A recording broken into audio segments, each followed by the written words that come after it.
జరిగింది. ఈరోజు నరేంద్ర మోడీ గారు చేస్తున్న చర్యల వల్ల మొదటి నుంచి జనాభా ప్రాతిపదికన ఏదైతే మూల సూత్రంగా పెట్టుకొని నియోజకవర్గాల పునర్విభజన జరిగిందో ఆ ప్రాతిపదికన చేస్తే ఉత్తరాదిన విపరీతమైన జనాభా పెరిగిపోయింది, దక్షిణాదిలో జనాభా తగ్గిపోయింది, జనాభా నియంత్రణకు జరిగింది. కాబట్టి ఎట్టి పరిస్థితుల్లో మేము దానికి ఒప్పుకునేదే లేదు అని తమిళనాడులో స్టాలిన్ గారు, నేను కర్ణాటక నుంచి దక్షిణాది రాష్ట్రాల నుంచి ఒక పెద్ద ఎత్తున దక్షిణాది రాష్ట్రాల ముఖ్యమంత్రుల సమావేశాన్ని ఏర్పాటు చేసి మేము నిరసన తెలపడమే కాకుండా ప్రధానమంత్రికి లేఖ రాసినాం. మీరు జనాభా ప్రాతిపదికన తీసుకుంటే దక్షిణాది రాష్ట్రాలకు పూర్తిగా వివక్ష, నిరాదరణ, అన్యాయం జరుగుతుంది, దీన్ని ఏమాత్రం మేము ఒప్పుకునే సమస్యనే లేదని చెప్పడంతో ఇంకో రూపంలో ఈరోజు బయలుదేరారు. దామాషా ప్రకారం అని ప్రోరేటా అంటే 543 సీట్లు ఉన్న దాంట్లో 50% సీట్లు పెంచుతాము అంటే 272 సీట్లు మేము పెంచుతాం, 50% నెంబర్. ఈ 272 సీట్లు ఎట్లా పెంచుతామంటే ఇప్పుడు ఎన్ని ఉన్నాయో దాంట్లో 50% పెంచుతామని. ఫర్ ఎగ్జాంపుల్ కేరళలో 20 సీట్లు ఉన్నాయి, 10 పెరిగితే 30 అవుతాయి. ఉత్తరప్రదేశ్లో 80 సీట్లు ఉన్నాయి, 50% అంటే 40 సీట్లు పెరిగితే 120 అవుతాయి.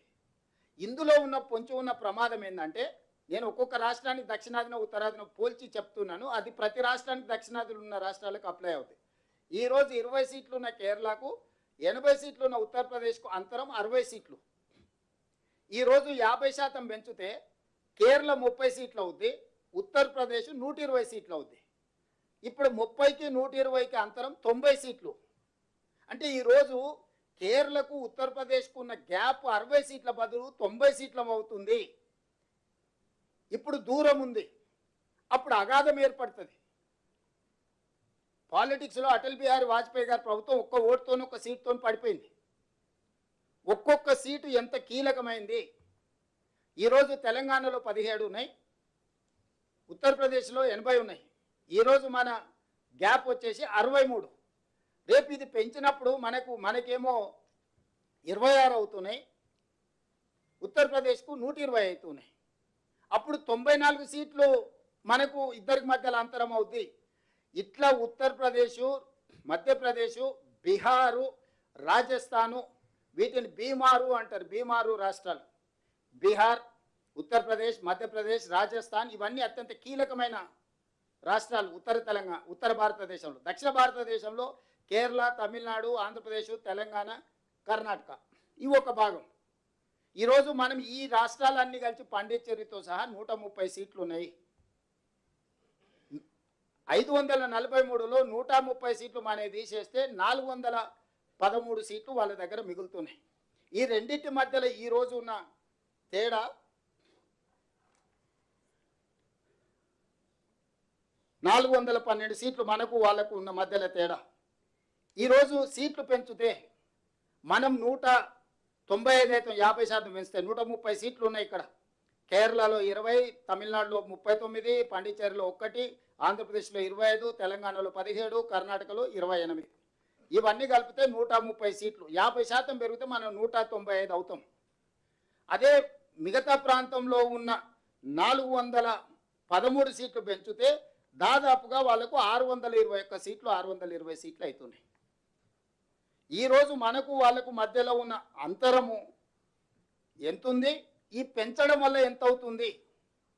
ఈ రోజున్న మనకు వాళ్ళకు ఉన్న అంతరము 412 సీట్లు ఉంటే రేపు పెంచే సీట్లతోని 620 సీట్లు అవుతాయి. 208 సీట్లు అదనంగా ఉత్తర భారతదేశానికి అన్డ్యూ అడ్వాంటేజ్. భవిష్యత్తులో ఇప్పటికే భారతీయ జనతా పార్టీ అధికారంలోకి వచ్చిన తర్వాత దక్షిణాది రాష్ట్రాలకు కీలకమైన శాఖలు ఏవీ ఇవ్వలే. ప్రైమ్ మినిస్టర్ కానీ, హోమ్ మినిస్టర్ కానీ, డిఫెన్స్ మినిస్టర్ కానీ, కామర్స్ మినిస్టర్ కానీ, ఇట్లా మీరు మొదటి 10 శాఖలు తీసుకుంటే ఒక ఆర్థిక శాఖ మాత్రమే దక్షిణాది రాష్ట్రాలకు ఇచ్చిండ్రు. ఏ ఒక్క శాఖ కూడా, రాష్ట్రపతి పదవి కూడా, కీలకమైన ఏ పదవి కూడా దక్షిణాది రాష్ట్రాలకు ఇవ్వలేదు. మీ అందరికీ తెలుసు, రాజకీయాలలో నెంబర్ ఉంటేనే నీతో ఎవరైనా మాట్లాడతారు. నీ జేబులో డబ్బులు ఉంటేనే ఎవరైనా నీతో సంబంధాలు చేస్తారు. రాజకీయంగా నెంబర్ లేనప్పుడు నీతో మాట్లాడేవాడే ఉండడు. Bargainings are among equals. ఏ చర్చలైనా ఏ ఒప్పందాలైనా సరిసమానుల మధ్యలో జరుగుతాయి. బలహీనుడు బలవంతుడు మధ్యలో జరగవు.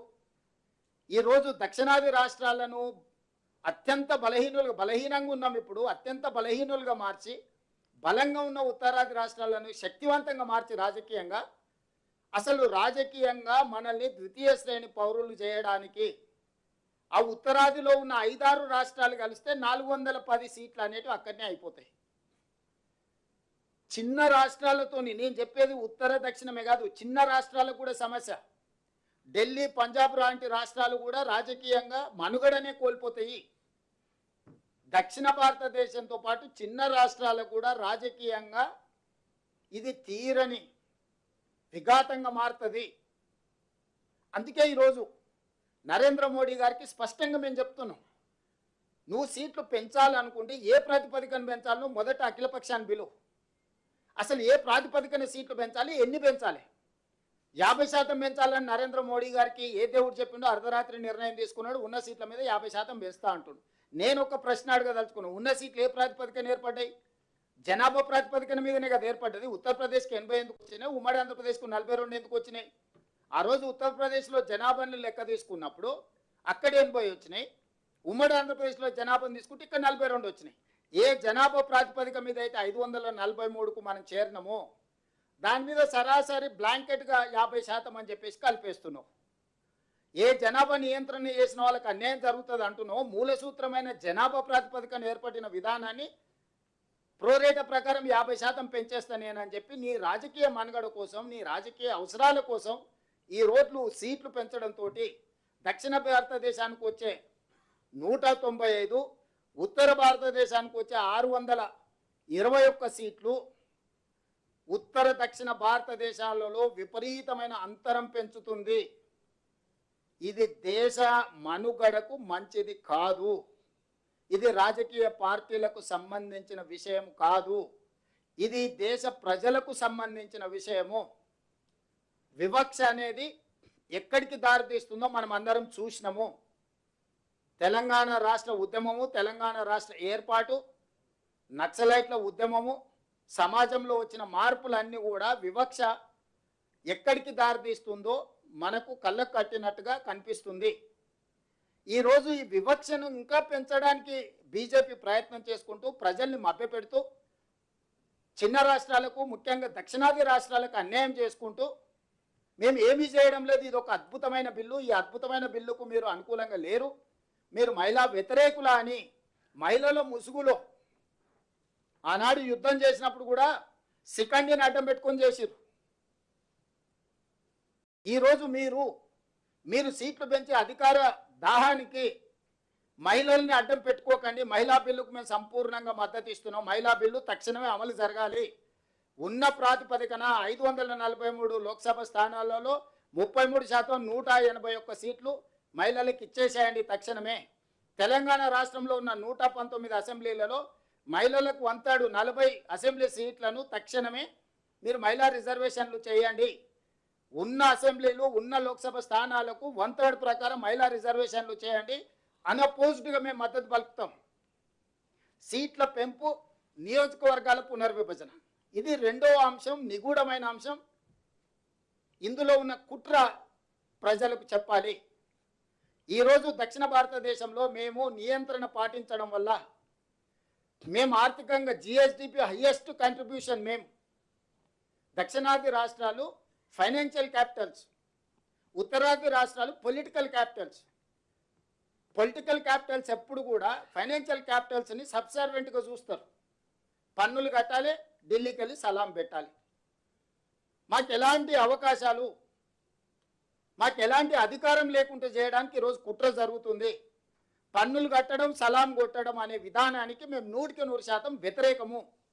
నేను నిర్దిష్టంగా చెప్పదలుచుకున్న నరేంద్ర మోడీ గారికి, మీరు చేస్తున్న కుట్ర దీర్ఘకాలంలో ఈ దేశానికి చాలా పెద్ద సమస్యగా, విపత్తుగా మారుతుంది. ఇది ఏమాత్రం మంచిది కాదు. కాబట్టి ఈరోజు మీరు అనొచ్చు, మీరు గుడ్డిగా వ్యతిరేకిస్తే మరి దీనికి పరిష్కారం ఏందని. అందుకే హైబ్రిడ్ మోడల్ నేను ప్రపోజల్ చేయదలుచుకున్నా.